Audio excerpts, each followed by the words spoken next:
L'information des eaux souterraines, quelle communication? Par information, nous entendons l'ensemble des connaissances et des données des nappes souterraines, les informations qualitatives et ou quantitatives. Ici, nous traiterons de la question des moyens de communication sur ces informations. Et par communication, j'entends bien le partage des données des nappes souterraines aux acteurs concernés par la ressource en eau située dans ces nappes et plus largement au grand public. Mais alors, pourquoi est-il important et nécessaire de communiquer sur ces informations? La communication des données sur les nappes souterraines est un enjeu clé pour une gestion durable des eaux souterraines. Les systèmes d'information permettent donc d'avoir une représentation qualitative et quantitative de l'eau. Ces informations sont donc collectées, stockées, contrôlées par des monitorings spécifiques et ensuite partagées et communiquées aux acteurs concernés. Ici, nous allons comparer deux types ou façons de communiquer sur ces données en prenant l'exemple de la France et de l'Australie et plus précisément de l'État de Western Australia. Commençons par chez nous. Historiquement, la naissance des systèmes d'information des nappes souterraines provient de l'importance des besoins locaux dans ce domaine pour l'accès à l'eau potable. Il s'agit d'un système d'information principalement géré à l'échelle nationale et par le gouvernement. C'est la loi sur l'eau de 1964 qui instaure un élargissement du réseau de suivi des nappes souterraines pour un réseau de suivi national afin de pallier la pollution des nitrates. Ce réseau de suivi est renforcé par la modification de la loi sur l'eau en 1992 et par l'arrivée de la directive cadre sur l'eau en 2000. Le système de communication des informations des eaux souterraines en France se caractérise par une volonté d'uniformisation et une multiplication des plateformes de communication, dont le SANDRE, le Service d'administration nationale des données et références sur l'eau, créé en 1993, l'ADES, l'accès aux données sur les eaux souterraines, la BNPE, la Banque nationale des prélèvements quantitatifs en eau, et le SIGE, le système d'information pour la gestion des eaux souterraines, à l'échelle locale, comme par exemple avec le SIGE Midi-Pyrénées. Du côté de l'Australie, et historiquement, la collecte de données concernait principalement l'exploitation de la ressource pour des forages et des constructions, dans l'objectif d'obtenir des rendements. L'aspect financier et commercial de la gestion de l'eau souterraine sont deux aspects importants en Australie. Le système d'information en Australie est particulier. Premièrement, il s'agit d'un État fédéral. La gestion des nappes souterraines revient donc aux États et leur propre législation, méthode de prélèvement et de partage d'informations.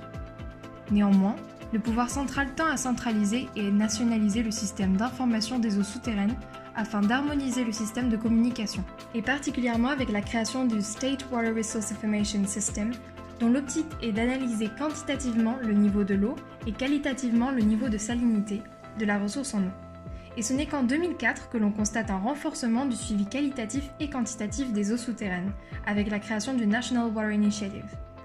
Le premier réseau national de surveillance des nappes australien est créé en 2007 avec The Water Act, adopté par le gouvernement fédéral. Il y a donc là aussi un mouvement vers l'harmonisation à l'échelle nationale, mais aussi plus actif qu'en France.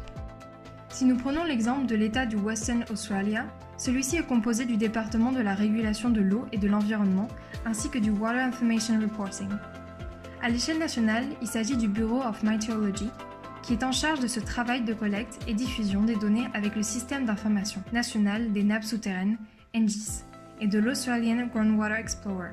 Et si nous faisons une comparaison entre les différents modes de communication sur ces nappes souterraines entre la France et l'Australie, nous trouvons quelques points de similitude, comme la multiplication des plateformes d'information à différentes échelles, nationales et locales, et des points de différenciation, comme au niveau de la chronologie de la mise en place de ces systèmes de communication. Nous pouvons aussi conclure sur les avantages et inconvénients de ces systèmes de communication. Concernant les avantages liés à ces systèmes de communication, nous pouvons recenser quelques points importants, dont la sensibilisation et la transparence d'informations, visant particulièrement les experts dans le domaine scientifique, juridique, politique ou industriel, ainsi que les acteurs usagers de la ressource en eau, comme les agriculteurs, les industries ou le grand public. Ce système de communication permet aussi un contrôle et une régulation de la ressource par l'analyse des fluctuations dues au forage, changements globaux ou pollution d'origine anthropique. Comme nous l'avons vu précédemment, on peut aussi observer une volonté de centralisation et d'uniformisation des informations sur une seule plateforme pour une meilleure facilité d'accès et une standardisation des méthodes de collecte. Du côté des inconvénients, nous pouvons relever la difficulté d'accès pour le grand public. En effet, il y a peu d'outils pédagogiques qui aident à la compréhension de ces données. Ces systèmes de communication ne visent donc qu'une catégorie des acteurs concernés et mettent de côté le grand public. Nous pouvons aussi relever la multiplication des plateformes de communication qui amène à une confusion des rôles entre les agences de délivrance des données, que ce soit par la multiplicité des agences d'information en France avec l'ADES, le Sandre, SIG ou la BNPE, ou bien en Australie avec la confusion des échelles de pouvoir entre le Bureau de météorologie et le département de régulation de l'eau et de l'environnement de l'État du Western Australia. On peut aussi observer un défaut de standardisation et d'uniformisation des méthodes de collecte, particulièrement en Australie, où chaque État et chaque région ont des modalités de collecte et de partage de données différentes, malgré un développement vers un modèle uniforme récent. Il y a aussi la présence d'un cadre législatif et réglementaire existant mais peu contraignant, avec des risques de corruption des données liées à des défauts d'échange ou de transfert de données, des corruptions des données liées à une méthode de prélèvement biaisée ou défectueuse, ce qui soulève la question de qui produit ces données, des particuliers, des experts. Voilà, c'est la fin de mon exposé, je vous remercie pour votre attention.